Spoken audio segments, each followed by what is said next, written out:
Friends, ఇప్పుడే అందిన వార్త. ఎగ్జిట్ పోల్స్ అంటే ఏమిటి, ఎలా చేస్తారు, ఎప్పుడు విడుదల చేస్తారో తెలుసా అంటూ వార్తలు అయితే వినిపిస్తున్నాయండి. ఆ విషయాలు చెప్పడానికి వీడియో చేయడం జరుగుతుంది.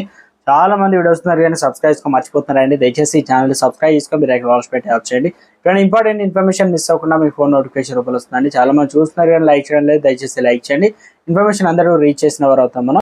భారతదేశంలో సార్వత్రిక ఎన్నికలు అంటే ప్రపంచంలో అతిపెద్ద ఎన్నికల ప్రతిరూపం అని చెప్పుకోవచ్చు. మన దేశంలో ఎన్నికలు చాలా దేశాల ఆదర్శంగా నిలుస్తాయి. ఇప్పుడు 2 నెలలుగా ఎన్నికల హంగామా దేశంలో నడుస్తుంది. ఏ దేశంలోని ఎన్నికలు నిర్వహిస్తున్నారు? అయితే ఇప్పటివరకు 6 దేశాల్లో పోలింగ్ అయితే పూర్తయింది. జూన్ 1న 7వ దశ పోలింగ్తో ఎన్నికల ప్రక్రియ అయితే ముగుస్తుంది. ఇక జూన్ 4న ఓట్ల లెక్కింపు జరగనుంది. ఆ రోజు ఎన్నికల ఫలితాలు వెల్లడవుతాయి. ప్రస్తుతం ఎన్నికల ఫలితాలు అందరూ టెన్షన్తో ఎదురు చూస్తున్నారు.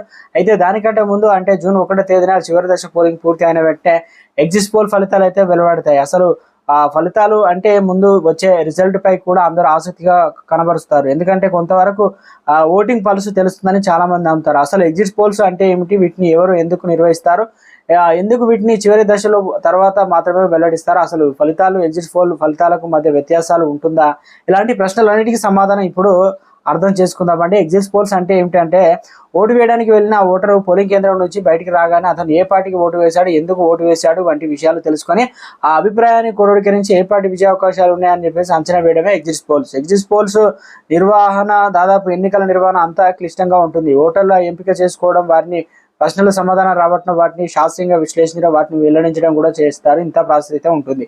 ఇక ఎగ్జిట్ పోల్స్ ఎలా నిర్వహిస్తారంటే, చాలా సంస్థలు ఎగ్జిట్ పోల్స్ అయితే నిర్వహిస్తారు. ఒక సంస్థ ఒక మార్గంలో దీన్ని నిర్వహిస్తారు.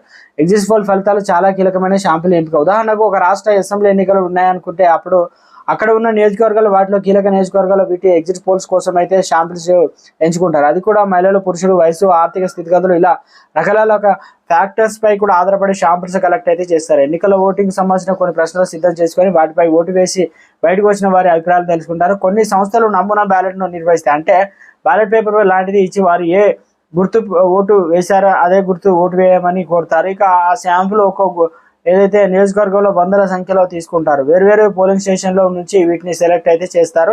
అంటే కలెక్ట్ చేసి ఇలా సేకరించిన శాంపిల్స్ మదింపు చేసి ఏ పార్టీకి లేదా ఏ అభ్యర్థికి ఎంత శాతం ఓట్లు రావచ్చు అని చెప్పేసి ఒక అంచనా వేస్తారు. ఇది అంచనాల ఆధారంగా ఫలితాలు సిద్ధం చేస్తారు. ఎగ్జిట్ పోల్ ఫలితాలు అందుకు చివరి దశ వరకు అయితే ప్రకటించారు. ఇక నిర్ణీత సమయానికి ముందే ఎగ్జిట్ పోల్ ప్రచురించడం ప్రజాప్రాతినిధ్య చట్టం 1951 నిబంధనల ప్రకారం ఉల్లంఘన.